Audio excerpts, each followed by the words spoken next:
What's up, everybody? Hey, Tom Laird here, host of the Advice from a Call Center Geek podcast and founder of Expivia. For exceptional contact center outsourcing, trust Expivia. We're fully AI-driven, as all of you know, and can handle voice, email, chat, and all of your digital channels. Our 600-seat USA contact center is expert in healthcare, financial services, insurance, tech support, retail, and more. Experts on the NICE CX1 platform, we ensure seamless customer experiences. DM me or visit expiviausa.com for more.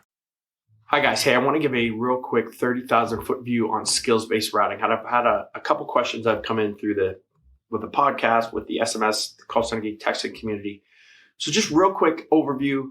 New call center managers have a lot of questions on this, right? They're moving from an office phone system to that piece of call center software, and skills-based routing really comes into play. So a couple things I want to explain before.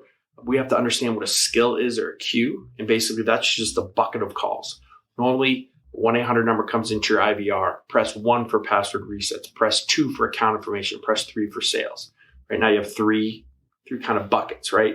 So those are all different skills or queues that reps can be logged into, right? Reps can be available to take calls in. We can also give a priority to these, right? So we can have one rep that could be in sales and password resets, but they're really good at sales and they're just there kind of as emergency for password resets. So we can give them a 1 as a priority for sales and a 2 or 3 or 4, whatever that number is for our password resets. So just kind of keep that in the back of your mind as we kind of go through this example.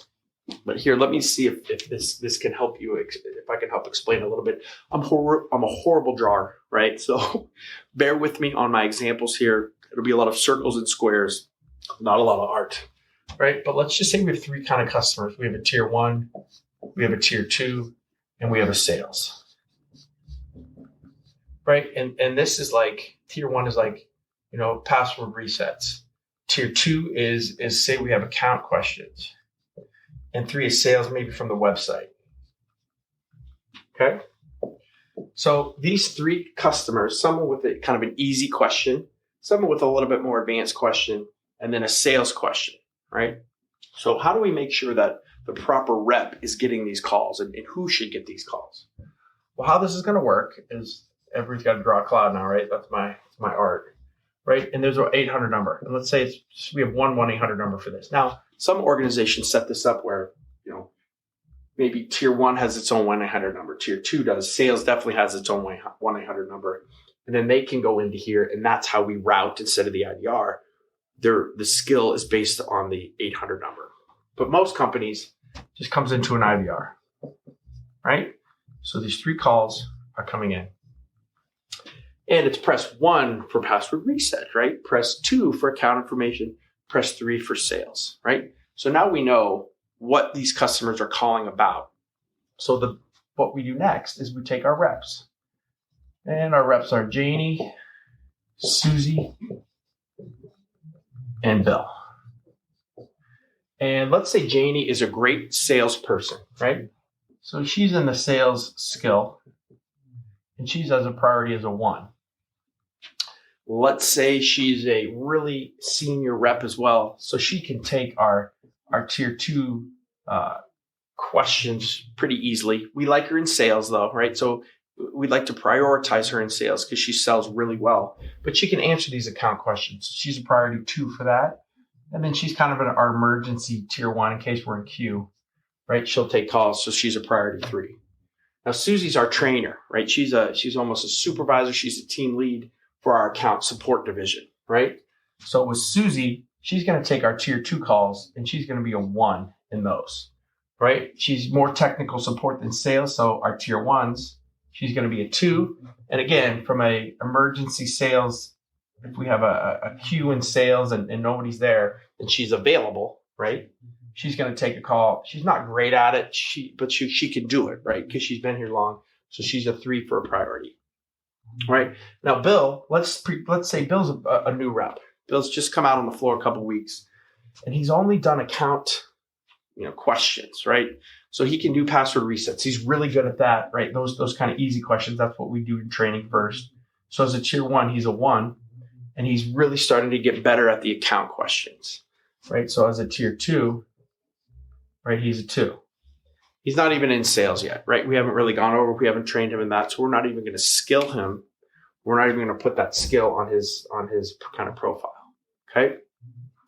So now as calls come in, right?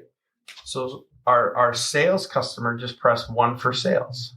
Or I guess it's press 3 for sales, right? So she just pressed 3 for sales. So the computer system, the software solution is going to look at all of these reps and it's going to know that, okay, Bill is not even in sales. We don't care about him. Susie is a 3 in sales, her priority. So should I give it to her? Well, no, wait, I'm going to give it to Janie because she's a 1 priority in sales. So Janie's going to get that sales call and she's going to start taking that call. All right, same thing's going to happen with our person who has account issues, right? They just press 2 for account issues. So now it's going to look at Janie. Well, I could give it to her, but she's on a call, so she's out, right? Bill is a 2 priority for our account issues. Susie is a 1 for our account issues. Susie's going to get that call. She's going to start taking it. And then we have somebody who locked himself out, right? They need a password reset. So now these 2 guys are on calls, right? The next person who's skilled in it is Bill, right? Bill's going to go and he's going to get that call. Now, let's say, as things kind of progress and calls are coming in, you can kind of see how the system is going to look not only that the person is skilled in it, right? But it's going to look at their priority and it's going to send the highest priority that call. Now, this is one way to do skills-based routing. There's a ton of different ways to do it. This is kind of the core way of doing skills-based routing. Like you can do this on percentage of calls for reps. And there's a lot of different kind of nuanced ways that we can do this as well. We can get into workforce intelligence and talk about how we can move people in and out of skills based on service level and all that. That's for another day.